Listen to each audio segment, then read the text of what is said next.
Ada Zahra, Ruja, sama Kaira, Kak. Saya izin share screen.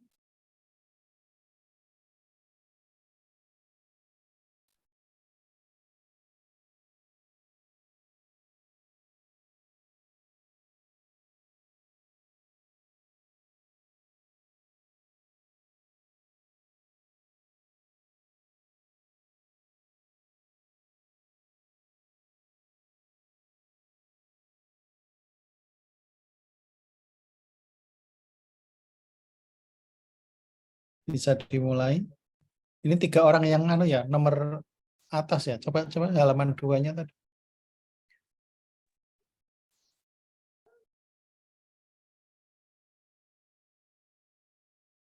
Ini Kaira belum join, masih join. Izin masuk, saya sudah join. Berarti 3 terakhir pertama ya. Iya, Pak.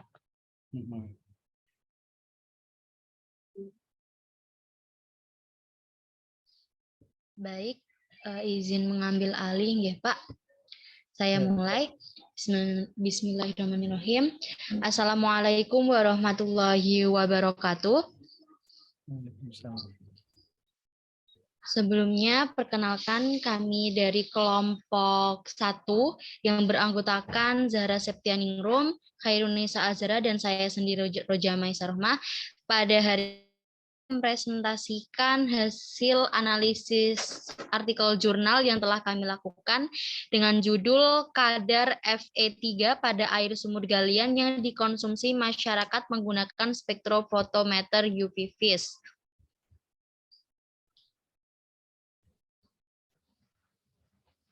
Ini adalah anggota dari kelompok 1 yang telah saya sebutkan tadi, ada Zahra, Khairunisa, dan saya sendiri. Slide selanjutnya.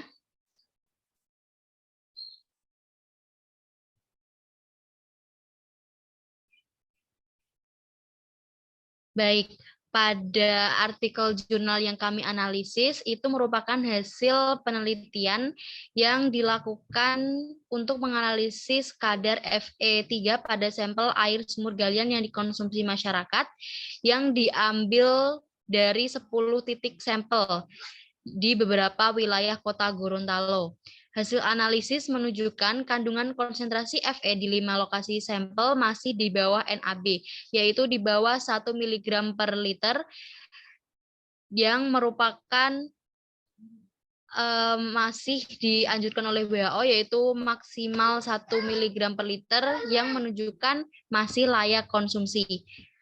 Dengan tujuan dari penelitian yaitu Fe3 pada air sumur galian yang dikonsumsi masyarakat wilayah Gorontalo dan menentukan apakah layak dikonsumsi atau tidak. Slide selanjutnya.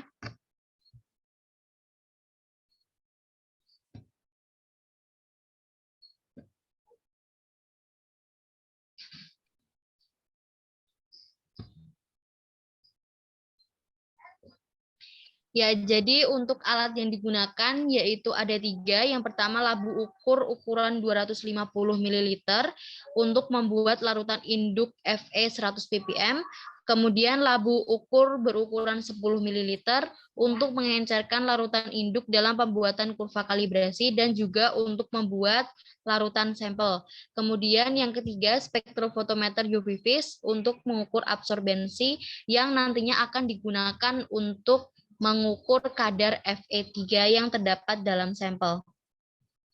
Next.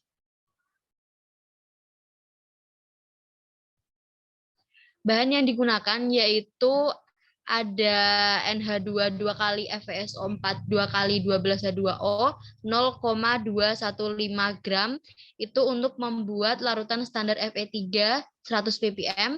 Kemudian ada HNO3 berkonsentrasi 4 molar sebanyak 5,4 ml. Kemudian ada KSC 2 molar 9 ml, Aquades, dan juga sampel air sumur galian dari 10 titik lokasi.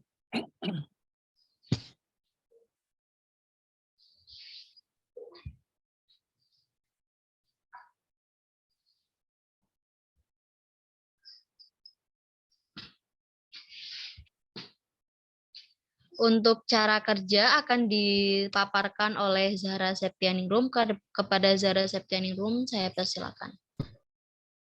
Baik, terima kasih atas kesempatannya. Selanjutnya ada cara kerja.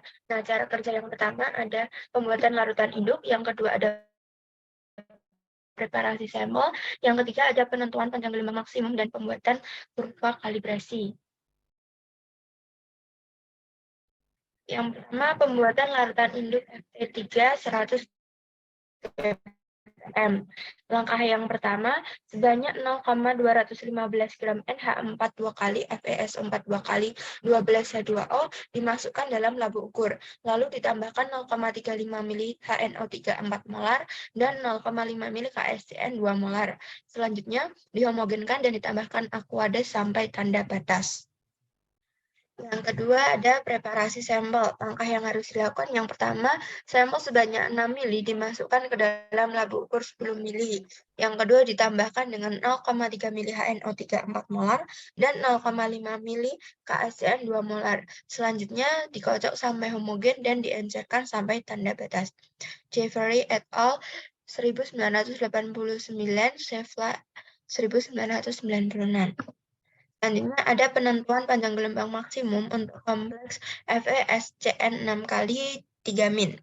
Langkah yang dilakukan yang pertama, mengukur absorbansi larutan standar besi 3 konsentrasi 3 ppm yang telah ditambahkan dengan 0,35 mili HNO3 4 molar dan 0,5 mili KSCN 2 molar. Selanjutnya diukur absorbansinya pada panjang gelombang 400 sampai 700 nanometer. Lalu ada pembuatan kalibrasi. Langkah yang dilakukan yang pertama, larutan Fe3 100 ppm dimasukkan sebanyak 0,5 mili untuk membuat larutan standar dengan konsentrasi 0,5 ppm, 1 mili untuk konsentrasi 1 ppm, 1,5 mili untuk konsentrasi 1,5 ppm, 2 mili untuk konsentrasi 2 ppm, 2,5 mili untuk konsentrasi 2,5 ppm, dan 3 mili untuk konsentrasi 3 ppm pada labu ukur 10 mili. Selanjutnya ditambahkan 0,3 mili HNO3 4 molar dan 0,5 mili KSCN 2 molar. Lalu dikocok sampai homogen dan diencerkan sampai tanda batas. Selanjutnya diukur absorbansinya pada panjang gelombang maksimum. Jeffrey et al. 1989, Shevla 1996. Oke, untuk selanjutnya akan dijelaskan oleh Khaira. Waktu dan tempat saya persilahkan. Baik, terima kasih atas waktu dan tempatnya. PPT-nya mohon di-slide.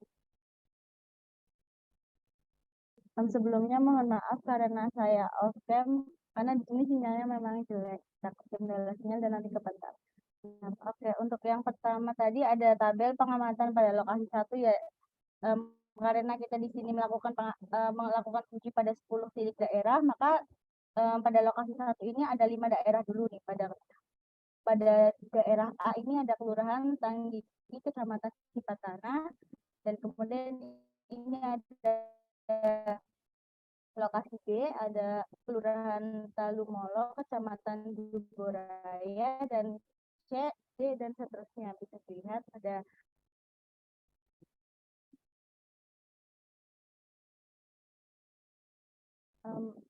next slide.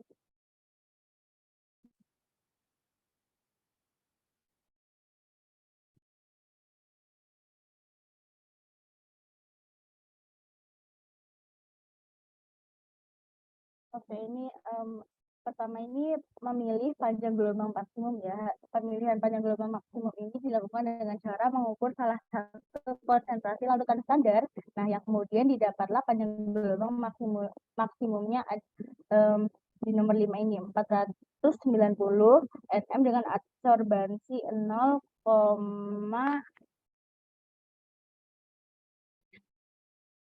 untuk pemilihan panjang gelombang maksimum ini dilakukan dengan cara mengukur salah satu konsentrasi standar. Nah, yang kemudian didapatlah panjang gelombang maksimum ini 490 nm dengan nilai absorbansi tertinggi yaitu 0,6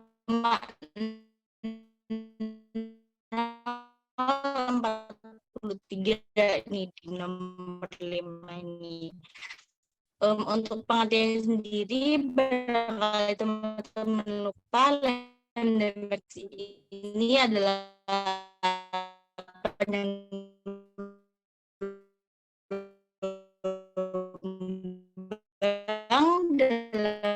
spektrum serapan di mana absorbansinya itu mencapai maksimum. Nah, sedangkan absorbansi ini ada daya radiasi sinar yang diserap oleh larutan. Nah, di sini ada transmitasi yang mana adalah daya radiasi sinar yang diteruskan atau yang keluar dari kuvet, dan daya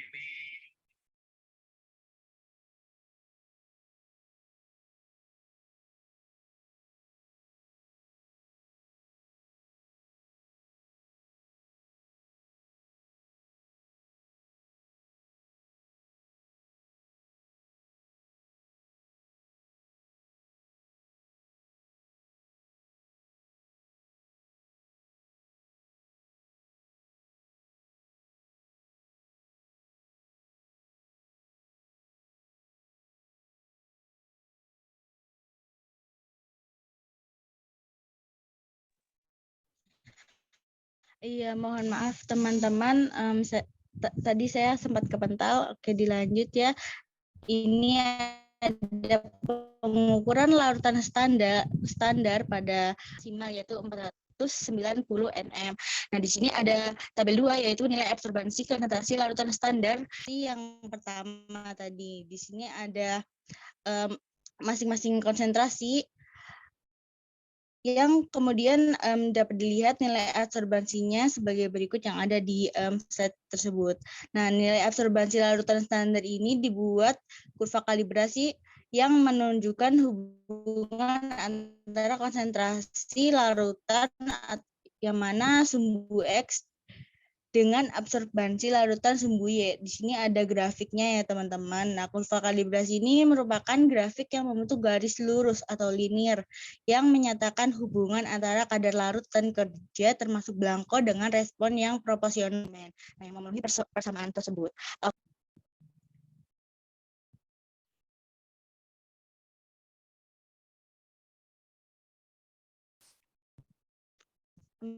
Slide-nya bisa di next.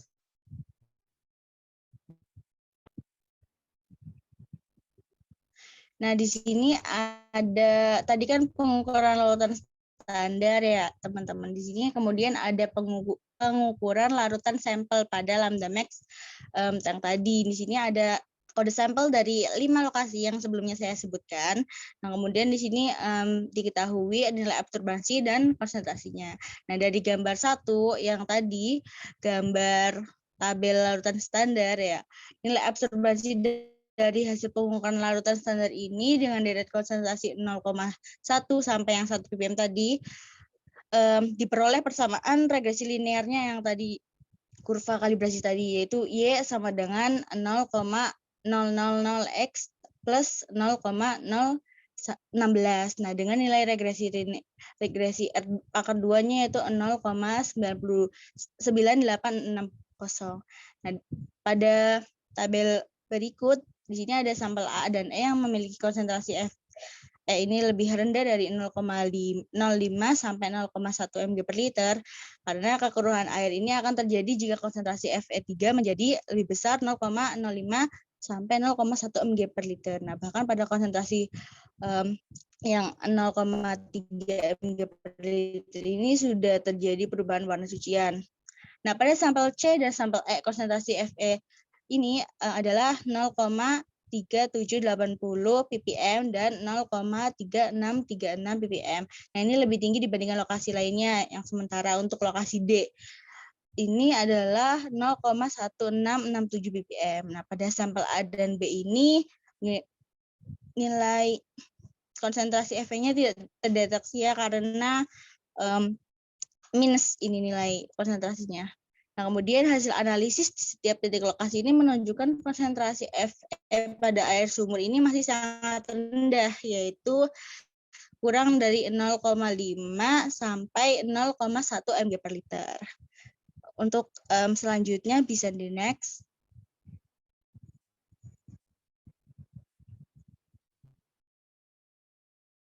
Untuk selanjutnya ini ada tabel pengamatan pada lokasi kedua ya, yaitu pada lokasi A ini ada Kompleks Pemandian Waterboom, kemudian lokasi B ini Kelurahan Talumolo, Kecamatan Duboraya, dan seterusnya.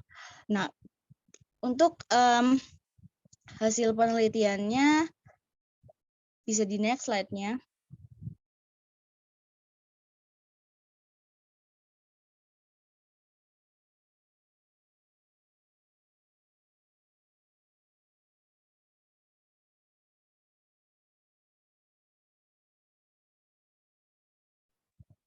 Oke, terima kasih.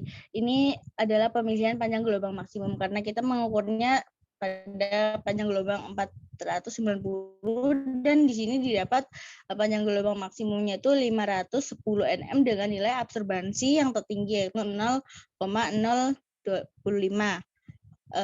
Ini ada pengertian AMDA-MAX, absorbansi dan transmitasinya sendiri. Untuk ngingetin bahwa ini adalah pengertiannya teman-teman. Oke, di next.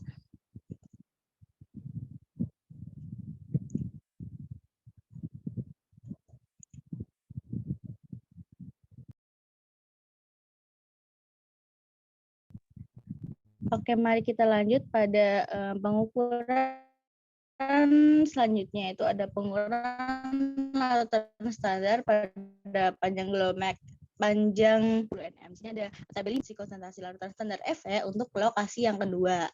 Nah, didapat konsentrasi dengan absorbansi sekian, nah yang kemudian dibuatlah kurva pada gambar 2 ini, yaitu kurva kalibrasi untuk lokasi 2. Di sini ada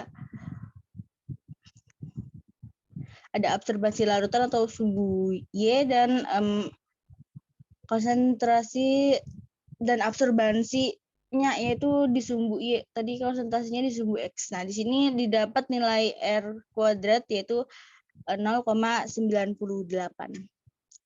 Oke, di next.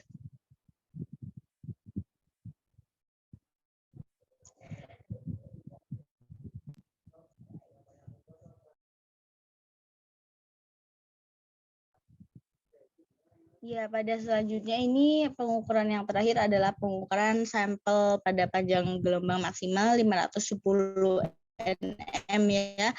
Nah, dari tabel 6 ini ada nilai absorbansi sampel air sumur untuk lokasi A. Pada sampel A ini memiliki konsentrasi Fe tertinggi yakni 0,675 ppm.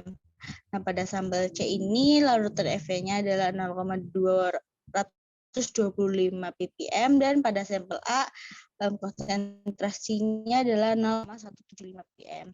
Nah, pada sampel B dan D ini memiliki konsentrasi 0 ppm.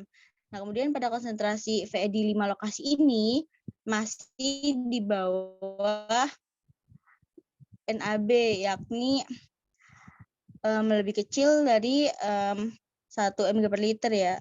Nah, padahal anjuran WHO ini minimalnya adalah 1 mg per liter. Nah, hasil analisis yang dilakukan oleh Asmaningrum et al. Pada 2016 ini kadar Fe untuk oleh atau depot air minum isi ulang adalah kurang dari 1 mg per liter atau sekitaran 0,05 sampai 0,08 ppm. Oh, ini mohon maaf ya teman-teman, ini WHO itu bukan minimalnya, tapi maksimal adalah 1 mg per liter. Nah, karena pada air permukaan ini ditemui kadar Fe yang melebihi 1 mg per liter, tetapi di dalam air tanah kadar Fe ini dapat jauh lebih tinggi. Menurut Manahan pada tahun 1999. Oke, untuk selanjutnya ada analisis kita nih teman-teman mengenai kekurangan pada jurnal yang kelompok kami review yang akan dipaparkan oleh rekan saya yaitu Mbak Roja. Terima kasih. Baik, terima kasih Khairunisa. Setelah kami mereview jurnal yang kami ambil, yang kami review, itu terdapat beberapa kekurangan. Yang pertama yaitu kurva kalibrasi yang tidak sesuai dengan data yang diperoleh. Nah, kalau teman-teman memperhatikan tadi pada kurva kalibrasi di lokasi pertama, itu pada konsentrasi larutan standar Fe-nya ini tidak mencantumkan angka konsentrasi larutan standarnya yaitu 0,1, 0,3, 0,5, 0,7. Tapi malah mencantumkan angka 445, 450 sampai 495. Nah, dari kami seharusnya jika memang datanya yang diperoleh adalah sesuai tabel yang pada lokasi 1, itu kurva kalibrasinya seperti yang di sebelah kanan, yaitu untuk X-nya adalah konsentrasi larutan standar dan Y-nya adalah nilai absorbansinya. Nah, didapatkan kurva kalibrasi seperti pada layar persamaan 0,0661X plus 0,0162. Y sama dengan 0,0661X ditambah 0,0162 dengan regresi linearnya adalah 0,9581. Itu adalah kekurangan yang pertama. Yang kedua, di slide selanjutnya,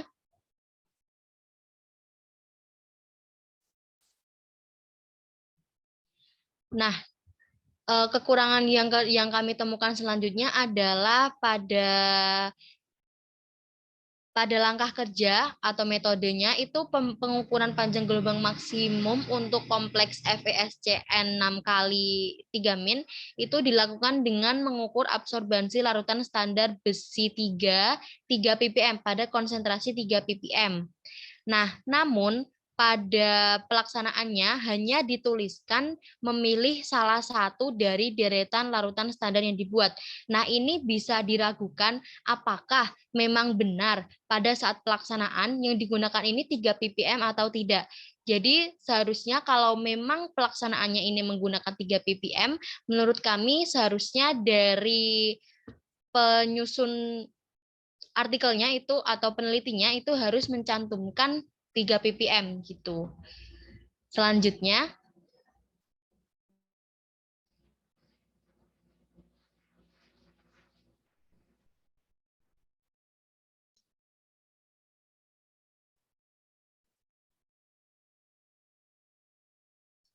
yang selanjutnya adalah pada hasil panjang gelombang yang berbeda. Nah, pada lokasi pertama itu yang di 5 titik lokasi pertama menggunakan panjang gelombang 490 nanometer. Sedangkan pada titik lokasi kedua, 5 titik yang kedua itu menggunakan 510 nanometer. Padahal pada cara kerjanya itu sama-sama menggunakan 3 ppm, tapi mengapa pada hasil panjang gelombang maksimalnya ini berbeda pada titik lokasi 1 dan titik lokasi 2, yaitu pada titik lokasi 1 490, sedangkan pada lokasi 2 510. Nah, inilah mengapa perlu diragukan apakah benar yang digunakan itu memang benar-benar 3 ppm, karena memang hasilnya berbeda. Kemudian, kekurangan yang selanjutnya,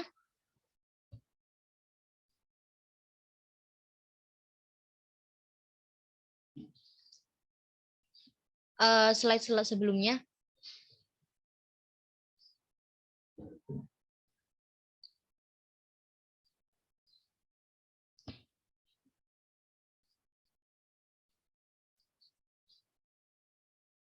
Ya, baik.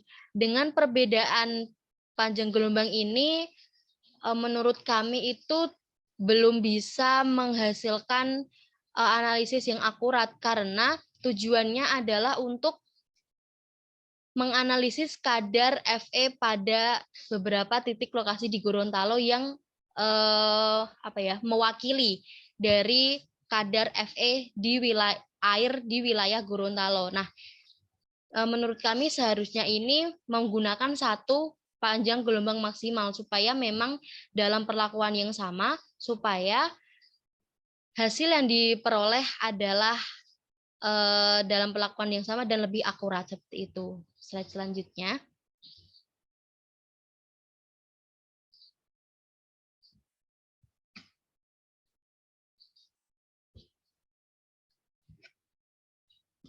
Nah, kesimpulan dari jurnal yang kami review yaitu berdasarkan pengukuran kadar Fe3 dalam sampel dapat disimpulkan bahwa kandungan konsentrasi Fe di 10 lokasi masih di bawah NAB, yakni kurang dari 1 ppm. Karena konsentrasi Fe yang dianjurkan oleh WHO yaitu maksimal 1 ppm.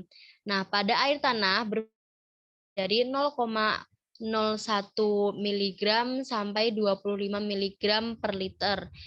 Tapi pada sampel dari 10 titik itu tidak ada yang lebih dari 1 mg per liter. Nah, sehingga air sumur di wilayah Gorontalo ini masih layak untuk dikonsumsi.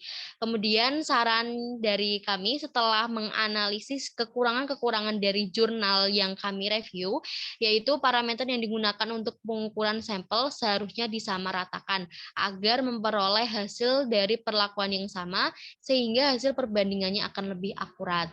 Kemudian saya ingin merevisi pada abstrak pada slide yang awal-awal, yaitu pada abstrak ada kekurangan atau kesalahan penulisan. Seharusnya dari 10 titik dan seharusnya untuk standar maksimal dari kadar Fe-nya ini adalah 1 mg per liter.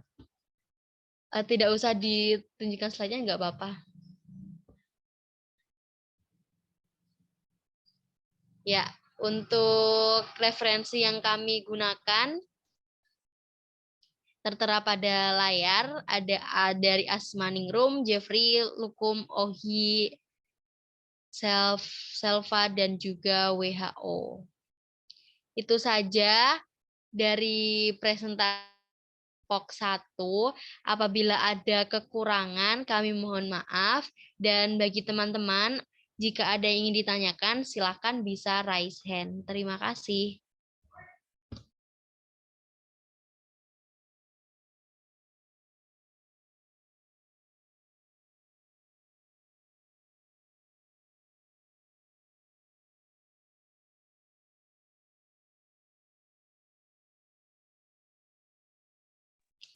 Silakan yang bertanya. Nanti di ini ya, apa namanya? Karena tak catat ini yang bertanya begitu, nanti nyebutkan NIM-nya kayak gitu ya. Terutama 3 angka terakhir kayak gitu. Silakan.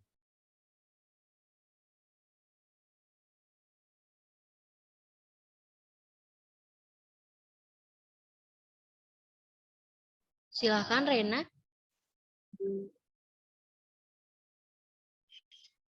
Baik, sebelumnya izin konfirmasi apakah suara saya sudah terdengar? Sudah. Baik, terima kasih Roda, Zahra, dan Haira atas presentasinya yang luar biasa ya. Tadi sudah lengkap sekali dan sudah disebutkan mengenai kekurangan maupun koreksi dari jurnal ini ya. Kemudian sebelumnya Assalamualaikum warahmatullahi wabarakatuh. Perkenalkan saya Rena Alia Pramestia dengan NIM 43014210117. Izin bertanya ya mengenai yang dipaparkan oleh Haira tadi tentang kadar Fe yang sebenarnya saya penasaran kadar Fe yang dianjurkan untuk dikonsumsi, apalagi ini pada air sumur galian ya, ini sebenarnya itu kadarnya berapa seperti itu, kalau misalnya diukur dari alat instrumen yang digunakan oleh kelompok 1 ini. Kemudian kalau misalnya jawabannya itu kalau kadar Fe yang terlalu tinggi itu kan ada dampaknya ya. Nah, kalau boleh tahu untuk dampak dari kadar Fe yang terlalu tinggi itu apa gitu? Terima kasih. Baik, terima kasih Rena atas pertanyaannya. Kalau di jurnal yang kami analisis itu semua lokasi pada galian yang ada di Gorontalo itu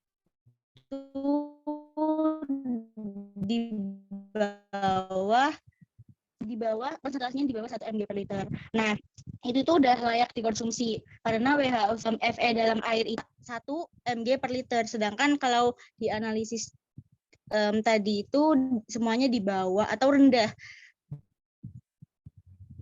Karena kan kalau misalnya konsentrasinya tinggi itu enggak baik untuk resiko kesehatan karena misalnya ada kerusakan gigi, gangguan saluran pencernaan, dan memperburuk kondisi penderita anemia.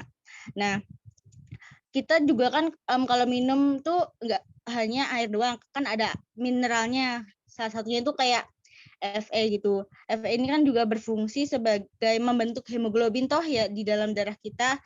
Bisa juga sebagai protein yang mengangkut oksigen dari paru-paru ke seluruh tubuh. Nah, tapi kalau konsentrasi Fe-nya itu terlalu tinggi, itu enggak baik.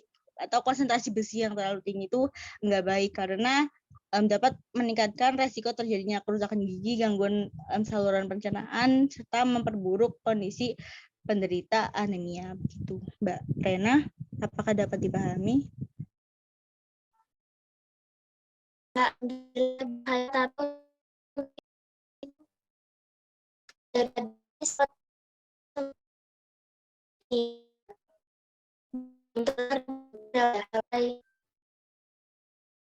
Tidak berlalu dari tadi.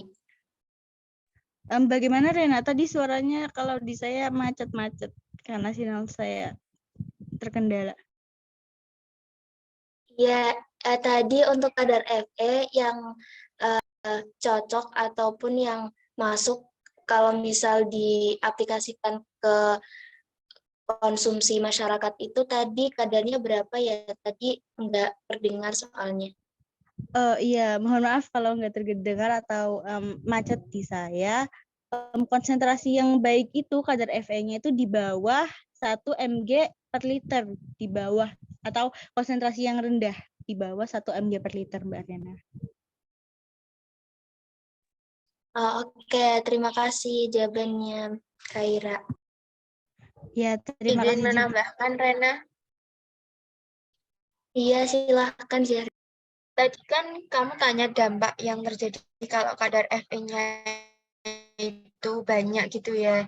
Kalau yang bisa kita lihat di kehidupan sehari-hari itu kayak misalkan kita minum, nah jika air minum kita itu banyak kandungan besinya itu nanti itu warnanya tuh agak kayak coklat-coklat gitu, jadi nggak bening. Terus kalau kita misal nyuci, nah nanti baju kita tuh ada coklat-coklatnya gitu, jadi itu nggak bisa bersih gitu karena ada kandungan besinya. Jadi ada keraknya gitu.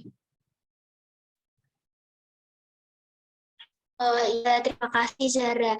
Nah, mungkin ini bisa saya ceritakan dikit ya, Pak Agung dan teman-teman. Itu kalau misalnya di Demak sendiri sudah terkenal ya untuk airnya sendiri itu kurang jernih seperti itu. Makanya di zaman dulu ataupun sampai zaman sekarang itu masih masyarakatnya itu yang kayak kalau istilahnya ngungsi gitu di sungai-sungai seperti itu.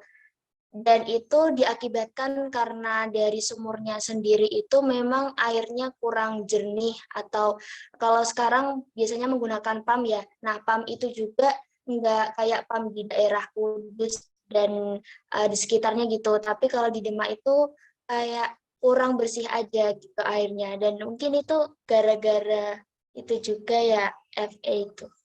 Terima kasih.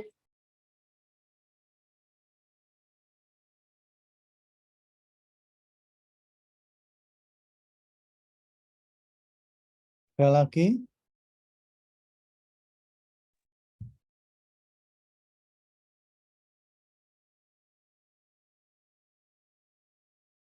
Teman-teman yang lain adakah yang? Ya, silahkan. Iva. Nur Arifah. Baik, terima kasih atas kesempatannya kelompok 1. Di sini saya izin bertanya mengenai perbedaan panjang gelombang maksimal tadi yang berbeda di dua lokasi. Seperti yang kita tahu, karena konsentrasinya sama, berarti kan seharusnya panjang gelombang maksimal yang dihasilkan itu sama ya. Selain dari faktor keraguan tadi, apakah yang dipakai benar-benar 3 ppm semua, apakah ada faktor lain yang menyebabkan panjang gelombang maksimal dari kedua daerah itu berbeda? Terima kasih. Oke, mungkin izin mencoba menjawab pertanyaan dari Nur Arifah. Menurut saya selain dari keraguan apakah memang benar menggunakan sama-sama 3 ppm, mungkin jikalau memang sama-sama 3 ppm yang digunakan, bisa jadi yang diukur pada lokasi 1 itu berbeda. Jadi tidak satu resep gitu, tidak 3 ppm yang diukur ini tidak satu pembuatan. Jadi sama-sama buat 3 ppm tapi berbeda pembuatan gitu. Jelas tidak, Iva, aku jelasinnya? Ya, jelas, paham. Ya. Jadi mungkin selain dari keraguan yaitu kalau tidak dibuat satu kali, jadi 3 ppm tapi dibuat 2 kali gitu. Jadi menghasilkan panjang gelombang yang berbeda. Oke, baik. Terima kasih Roja atas jawabannya. Oke, adakah teman-teman yang ingin bertanya lagi? Silakan, Puji. Oke, baik. Terima kasih. Sebenarnya ini kan karena review jurnal ya. Saya izin bertanya terkait pembuatan larutan induk, itu kan menggunakan pelarut HNO3 dan KSCN. Nah, kalau di jurnalnya itu apakah disebutkan ya kenapa menggunakan larutan itu, atau emang itu cocok-cocokan aja ya, Roja ya? Maksudnya kan apakah bisa menggunakan larutan yang lain atau ya udah pakem harus pakai HNO3 sama KSCN itu? Makasih.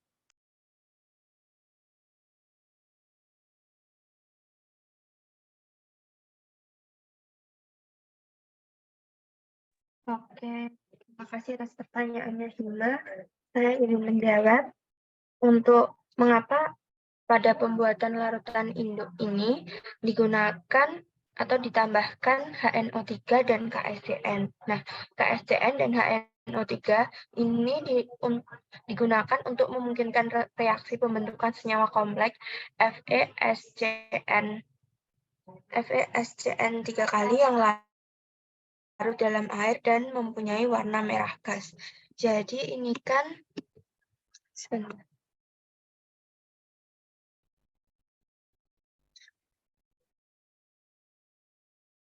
Nah, ini untuk membuat larutan untuk membentuk kompleks FeSCN 3 kali. Nah, nanti FeSCN 6 kali ini digunakan untuk yang akan diukur sebagai penentuan panjang gelombang maksimum. Jadi direaksikan dengan KSCN dan HNO3 itu.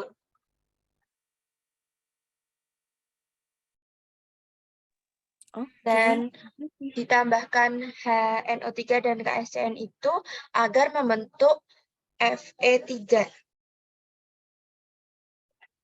Kan ini sebelumnya masih Fe2 ya, FeSO4 2 kali ini kan masih Fe2, besi 2, belum besi 3. Jadi untuk menjadikan dia besi 3, maka ditambahkan HNO3 dan KSCN. Terima kasih. Apakah sudah menjawab? Oke, sudah. Terima kasih. Sama-sama.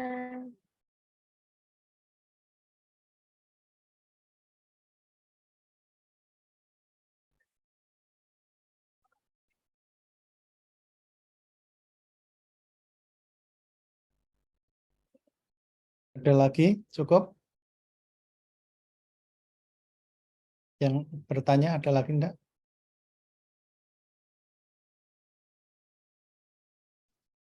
Sepertinya belum ada lagi, Pak.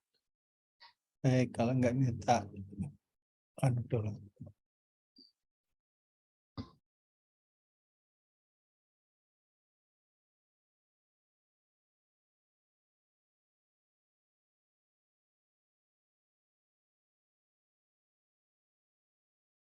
Ya, tadi sudah disampaikan oleh kelompok 1 penentuan FE kayak gitu ya. Coba di-share kembali sambil kita bahas bersama-sama tadi temuan dari kelompok 1 dan juga dari yang bertanya ya gitu ya. Di-share kembali coba.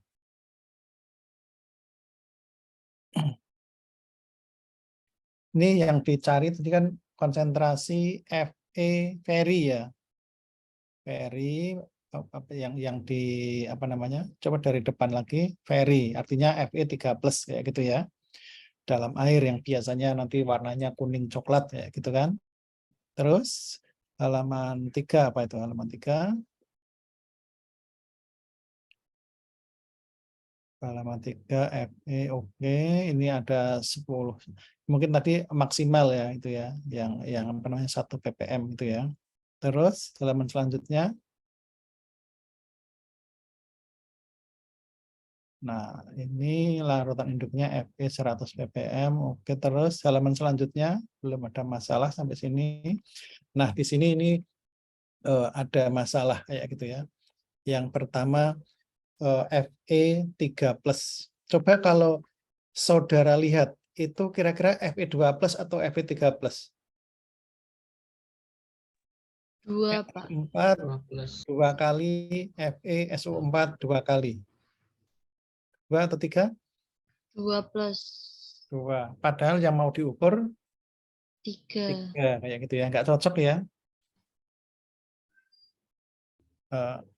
Kenapa kok nggak pakai misalnya Fe nitrat itu yang atau biasanya yang mudah larut itu nitrat. Ini kan sulfat ya gitu ya. Nitrat itu mudah sekali larut dalam air. Biasanya hampir semuanya yang nitrat itu larut dalam air sehingga misalnya Fe nitrat 3 kali berapa 6 H2O misalnya kayak gitu. Kemudian nimbangnya hanya 3 digit ya gitu kan. Padahal biasanya kan untuk membuat larutan itu sampai 4 digit. Tuh. Kemudian menggunakan larutan standar membuat sendiri itu tidak disarankan kayak gitu ya. Tidak disarankannya itu karena nanti ketertelusurannya itu hanya berhenti pada si peneliti. Seperti tadi si siapa namanya? Roja ya, nggak percaya. Itu kan boleh. Saya nggak percaya itu 100 ppm juga boleh. Jadi karena ketertelusurannya hanya berhenti pada si pembuat gitu ya. Orang yang nggak membuat boleh itu nggak percaya itu 100 ppm. Tapi kalau misalnya yang dipakai itu Fe 1000 ppm buatan E merek di lab kita banyak ya gitu ya. Jadi 1000 ppm dari E merek. E merek itu kan dari Jerman ya yang membuat ya. Kira-kira orang ITB percaya nggak itu 1000 ppm? Orang UGM percaya enggak? Atau orang Singapura percaya enggak? Itu 1000 ppm. E-merek itu perusahaan internasional yang membuat bahan-bahan kimia. Siapa sih orang Indonesia yang nggak percaya? Orang nggak percaya itu karena apa? Kayak gitu. Artinya standar kita itu sudah tertelusur sampai ke Jerman ke sana, gitu ya. Artinya ya mungkin orang UGM, orang ITB, orang Undip, orang manapun di Indonesia pasti akan percaya itu benar-benar 1000 ppm dibandingkan yang hanya dibuat oleh si peneliti ini. Di luar orang yang meneliti ini boleh nggak percaya. Artinya ketertelusurannya itu hanya berhenti sampai ke peneliti. Tapi kalau yang buatan merek tadi, orang Singapura, mungkin orang Jepang pun akan percaya. Orang Indonesia yang ada di mana yang di jurusan kimia pasti akan percaya itu 1000 ppm. Artinya ketertelusurannya itu sampai ke luar negeri kayak gitu ya.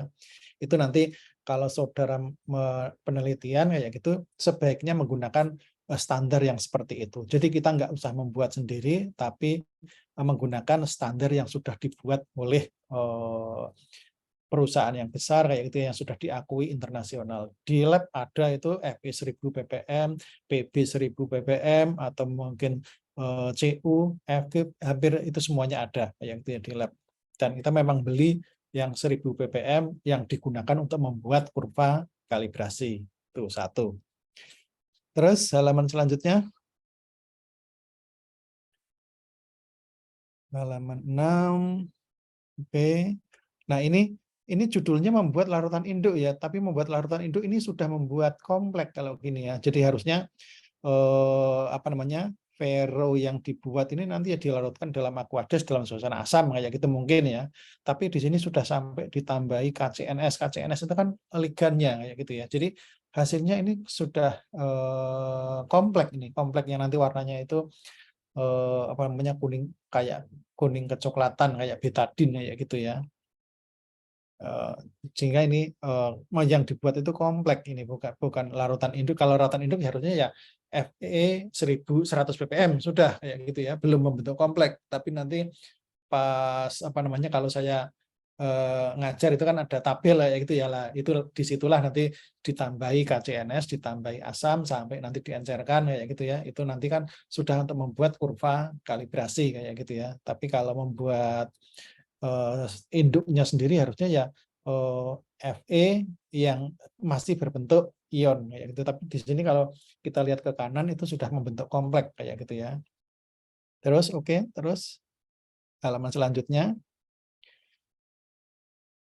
Nah, ini preparasi sampel oke. 6 sampel ya, mungkin sampelnya harus di ini dulu ya, apa namanya disaring dulu kayak gitu ya. Oke, terus halaman 9. Halaman 9 ini dikatakan absorbansinya 400 sampai 700 tapi nanti di data kelihatannya enggak ya gitu ya.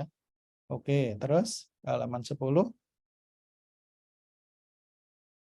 Nah, ini kurva kalibrasi yang dibuat konsentrasinya kalau dari nomor 1 itu tertulis 0,5 ppm sampai 3 ppm kayak gitu ya. Tapi nanti coba di kurva kalibrasinya apakah 0,5 sampai 3 ppm. Nanti kan beda. Coba halaman 11. Oke, terus halaman 12 ini mencari lambda mak. Oke. Lah ini kurva, lah ini. Coba. Kurva kalibrasinya apa? Kok beda dengan data yang tadi ya gitu kan? Tadi di depan 0,5 sampai 3 ppm, tapi di grafik di sini 0,1 sampai 1. Kenapa kok beda kayak gitu? Antara cara kerja dengan data. Ya kan? Tadi yang ini belum ditemukan warnanya di kelompok 1 ya. Di atas di depan tadi cara kerjanya 0,5 sampai 3 ppm. Tapi kenapa tabelnya kok 0,1 sampai 1 kayak gitu. Nah, itu yang mungkin tadi kelompok 1 belum melihat itu ya, ternyata ada. Kemudian tadi grafiknya oke salah ya. Masa yang sumbu X-nya itu kok itu panjang gelombang ya tulisannya ya. Kalau 445, 450 itu kan panjang gelombang. Oke. Harusnya itu nanti untuk mencari lambda mak kayak gitu kan, absorbansi versus panjang gelombang. Nanti grafiknya membentuk kayak gunung kayak gitu ya.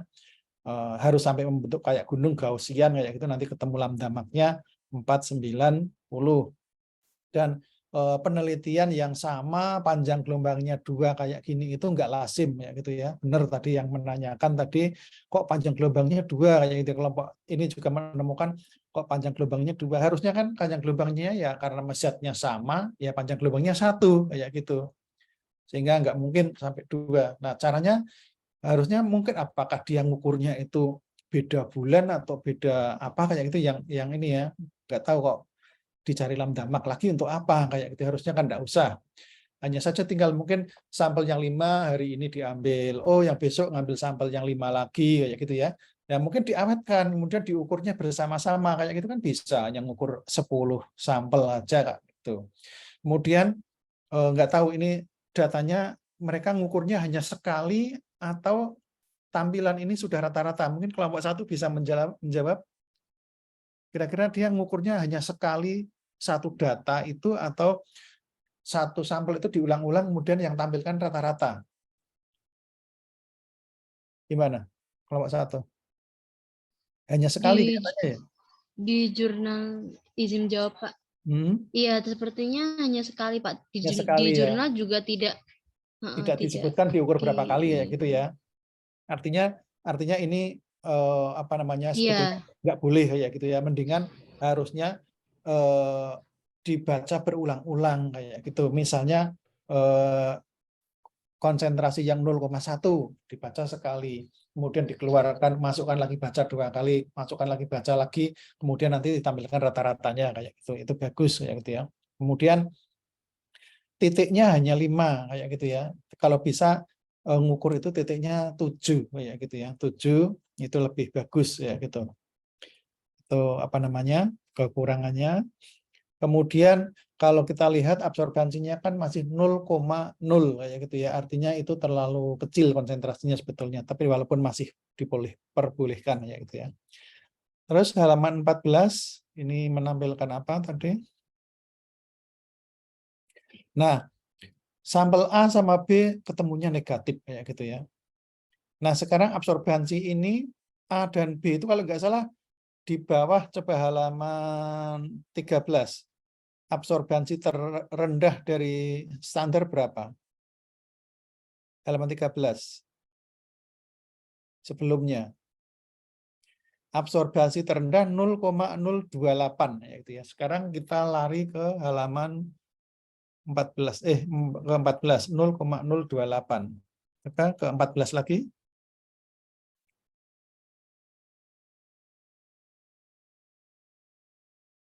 Halaman 14 0,028. Berarti di situ ada 3 data yang di bawah konsentrasi terendah ya. A, B, D, ya gitu kan? Di bawah 0,028. Nah, itu nggak layak juga kayak gitu. Jadi kurva kalibrasinya kita segini, se-ballpoint, sampelnya itu di bawahnya kayak gitu. Itu ya. Itu nggak boleh. Harusnya sampelnya bagaimana? Sampelnya itu dipekatkan kayak gitu. Sehingga biar masuk ke dalam rentang kurva kalibrasi kita kayak gitu. Tadi sampel A, B, D itu di bawah kurva. Dan juga sampel A dan B ketemunya negatif, nggak ada konsentrasi negatif kayak gitu kan. Harusnya apa? Mendingan nulisnya apa? Not detection, tidak terdeteksi dengan alat apa. Sehingga tidak terdeteksi gambar bintang kayak gitu kan. Kemudian bawahnya tabel bintang. Diukur menggunakan UV vis merek apa kayak gitu. Itu mendingan lebih apa namanya? Lebih bagus kayak gitu. Jadi tidak terdeteksi dengan alat itu, dengan metode itu. Tapi mungkin pakai AS yang lebih canggih akan terdeteksi. Daripada harga kok negatif kayak gitu. Aneh sekali konsentrasi negatif kayak gitu ya. Tuh. Terus halaman selanjutnya lagi 15.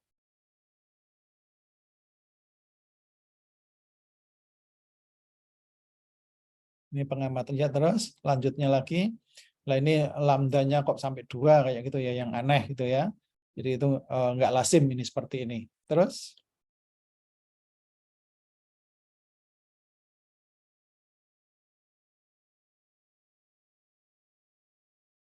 ini konsentrasinya juga 0,1 sampai 1 lagi, absorbansinya paling kecil 0,01. 0,01. Ini kalau kita lihat grafiknya sudah benar ya, absorbansi, konsentrasi kayak gitu ya. Terus 0,01.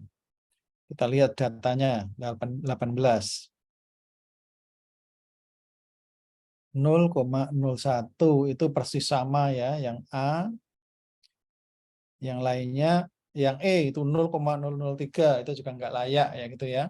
Mendingan itu tidak terdeteksi sampai ketemunya 0,6 kayak gitu dari mana kayak gitu kan, itu nggak layak sekali. Padahal tadi kok bisa 0,0 ketemunya 0,6 ya, padahal kurva kalibrasinya tadi kurvanya 0,1 ya. Nah, itu aneh ya gitu ya. Konsentrasinya yang 0,1 aja absorbansinya 0,01 ya gitu kan. Ini konsentrasi absorbansi 0,003 ketemunya kok 0,6. Itu kan aneh. Kalau kita lihat data halaman 17 tadi kan konsentrasi 0,1, absorbansinya 0,01 ya. Tapi di sini absorbansi 0,003, konsentrasinya kok lebih dari 0,1. Ini mungkin kelompok 1 sudah ngecek belum angka-angka yang di ppm itu? Kelihatannya nggak benar ya? Iya, kalau angka-angkanya belum ngecek, Pak. Kelihatannya nggak benar ya? Iya. Kalau dilihat dari kurva kalibrasi halaman 17, konsentrasi 0,1, absorbansinya kan 0,01, ya kan? Nah ini absorbansinya 0,003, artinya kan lebih kecil lagi, tapi kok konsentrasinya bisa 0,6 kayak gitu. Nah, itu aneh kayak gitu ya. Tapi ternyata ya bisa terbit. Ini kan terbit di mana nanti ya di kelas apa kelompok 1 belum menyebutkan ini terbit di jurnal apa kayak gitu ya. Berarti jurnalnya itu tidak bisa, nggak layak kayak gitu ya mungkin ya. Terus halaman 19 ini tadi di ini ya di singgung ya. Coba 19 grafik yang ini tadi oke yang saudara tadi bahas. Ya, terus 20.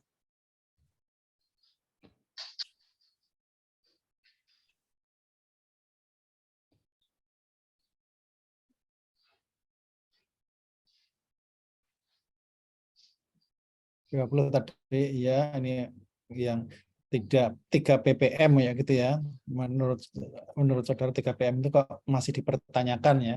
Padahal dia membuatnya katanya 0,5 sampai 3 ppm, tapi di grafiknya kok 0,1 sampai 1 ppm ya gitu ya. Kalau 3 ppm berarti kan jauh di atas 1 ppm, harusnya absorbansinya tadi di mencari lambda kan angkanya kecil kayak gitu kan. Ya, sehingga kan enggak benar kalau kelihatannya. Masih 0, ya 1 ppm aja katalah absorbansinya berapa? 3 berarti kan harus lebih besar lagi angkanya, tapi nyatanya tadi juga tidak ya gitu ya. Jadi memang banyak kekurangannya dari artikel ini, tapi masih bisa terbit ya gitu ya, sehingga jurnalnya juga mungkin apakah benar itu direview beneran atau tidak kayak gitu ya. Ternyata walaupun sudah terbit masih dijumpai beberapa kesalahan atau mungkin data yang meragukan kayak gitu ya. Tapi nanti kalau saudara ingin menentukan Fe dalam air minum, tadi ini air minum sama air ini ya, air kemasan ya kelihatannya ya. Yang lima terakhir itu air yang itu ya kayak isi ulang kayak gitu ya. Kalau yang lainnya tadi air sumur kayak gitu yang depan. Ternyata untuk mengukur itu yang minimal itu kalau bisa saudara mencari linearitas gitu ya. Mencari linearitas daerah mana yang masih linear. Kemudian mencari juga LOD, LOQ, ya gitu ya, limit deteksi, limit kuantisasi, ya gitu ya, sama presisi akurasi. Jadi metodenya itu presisinya tinggi atau tidak, akurasinya tinggi atau tidak. Tapi di sini sama sekali tidak dilakukan. Sehingga harusnya saudara mencari linearitas, LOD, LOQ, kemudian akurasi presisi. Kalau memang metodenya sudah baik, baru diterapkan ke sampel yang sesungguhnya tadi, yang air sumur dan sebagainya tadi, dan mengukurnya itu jangan sekali kayak gitu ya. Jadi sampel A misalnya, saudara preparkan sampel A mungkin disaring, kemudian ditambahi asam, ditambahi KCNS, buat data satu. Saudara membuat lagi sampel A, tambah asam nitrat, tambah KCNS, itu sampel 1 yang kedua, membuat lagi 3 kayak gitu ya. Kemudian masukkan, berarti sampel A itu saya punya 3 sampel, masing-masing diukur 3 kali kayak gitu. Itu akan lebih bagus. Enggak kalau misalnya datanya kurang bagus kan diulang itu kelihatan kayak gitu ya. Jadi kalau sampel 1 dibaca 3 kali itu baru 1 data kayak gitu ya. Tapi harusnya sampel A tadi kan diambil 6 mili, tambah KCNS, tambah asam, dicairkan sampai tanda batas, itu sampel A yang 1. Kemudian diulang lagi membuat 6 ditambahi KCNS tambah asam, itu sampel A yang kedua. Nanti sampel A yang ketiga. Jadi sampel A itu ada 3 sampel, masing-masing nanti diukur 3 kali minimal ya gitu ya. Karena di alat itu misalnya baca pengulangan pembacaan itu ya sampel A yang 1 dibaca 1, 2, 3. Sampel A yang kedua dibaca 1, 2, 3. Sampel A yang ketiga juga dibaca 1, 2, 3 kayak gitu ya. Sehingga itu akan meyakinkan juga, sehingga nanti bisa kadang-kadang digunakan untuk melihat statistiknya juga. Tadi kalau seperti tadi hanya membaca hanya sekali kayak gitu. Lah iya kalau sampelnya misalnya homogen beneran kayak gitu ya. Kalau nggak homogen kan mungkin bisa berbeda absorbansinya. Sehingga kelihatan tadi pas preparasinya itu baik atau tidak, yaitu mempersiapkan larutannya. Kalau dikocoknya homogen harusnya dibaca sekali, 2, 3 itu harusnya sama kayak gitu. Atau mungkin hanya beda di angka-angka terakhir saja kayak gitu. Jadi mungkin itu tambahan dari saya untuk artikel yang ditampilkan oleh kelompok 1 kayak gitu ya. Sehingga mungkin bisa saudara ambil manfaatnya. Oh ternyata kalau penelitian itu seperti itu, sehingga antara cara kerja dengan hasil harusnya sinkron kayak gitu ya. Di cara kerja sampai 3 ppm, di tampilan kok hanya sampai 1 ppm, itu kan aneh ya gitu ya. Harusnya ya kalau memang 3 ppm itu terlalu pekat ya direvisi kayak gitu ya. Cara kerjanya, bukan ditampilkannya antara data percobaan sama data kok berbeda kayak gitu. Silakan mungkin ada yang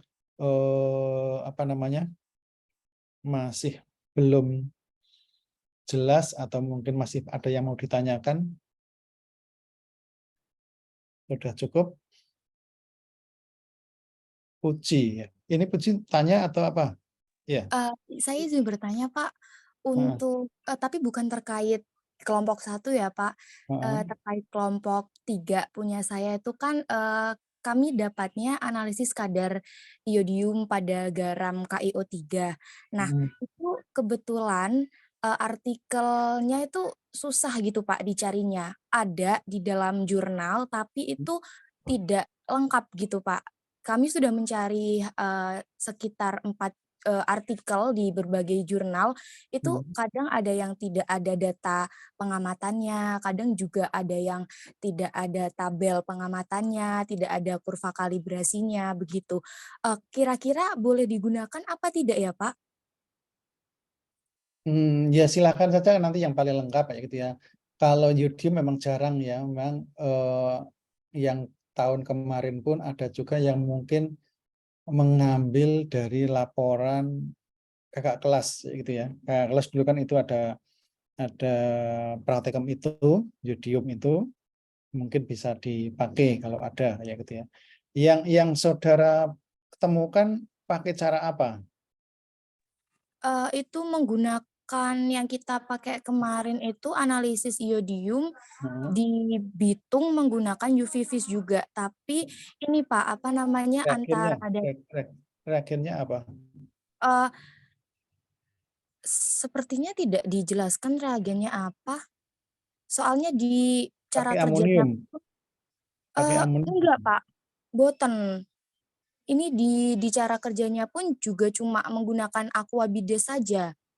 Larutan kerjanya menggunakan aquabides, terus kemudian dihomogenkan. Setelah itu juga pembuatan larutan kurva kalibrasi juga cuma menggunakan aquabides saja, tidak ada reagen yang spesifik. Biasanya kalau yang punya saya itu kan pakainya KI dalam suasana asam. KI-nya harus berlebihan, ekses. Jadi iodium itu kan KiO3 ya, KiO3 dalam larutan itu, dalam garam itu, iodium itu bukan sebagai I2 tetapi sebagai KiO3. Nah, nanti harus direaksikan dengan KI yang ekses berlebihan kemudian dalam suasana asam. Nanti akan membentuk warna kuning coklat ya gitu. KiO3 sendiri tidak berwarna.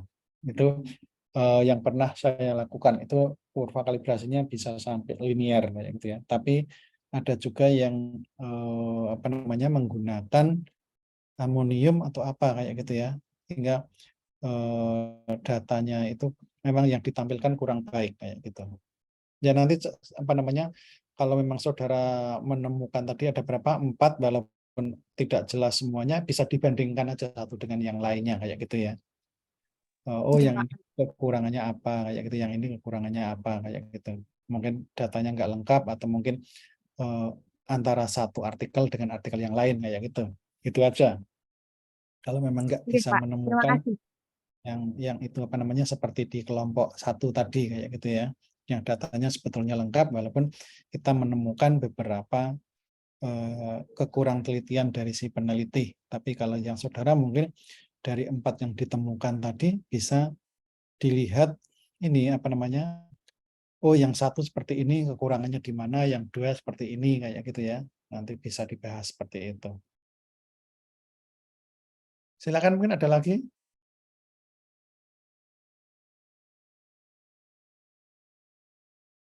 Sudah cukup?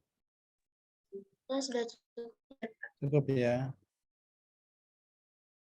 Baik, apa namanya tadi sudah disampaikan oleh kelompok 1 dan juga sudah diulas bersama-sama tentang kekurangan dari artikel yang tadi, sehingga nanti kalau misalnya saudara melakukan penelitian atau mungkin riset kayak gitu, sebaiknya jangan diulangi kesalahan seperti di artikel tadi kayak gitu ya. Banyak yang harus dibenahi kayak gitu. Semoga apa yang tadi saya sampaikan dan juga oleh kelompok 1 sampaikan bisa mendatangkan manfaat untuk yang lainnya juga. Kita tutup pembelajaran pada siang hari ini dengan ucapan hamdalah bersama-sama. Alhamdulillahirabbil alamin. Akhirul kalam. Wassalamualaikum warahmatullahi wabarakatuh. Waalaikumsalam warahmatullahi wabarakatuh. Waalaikumsalam.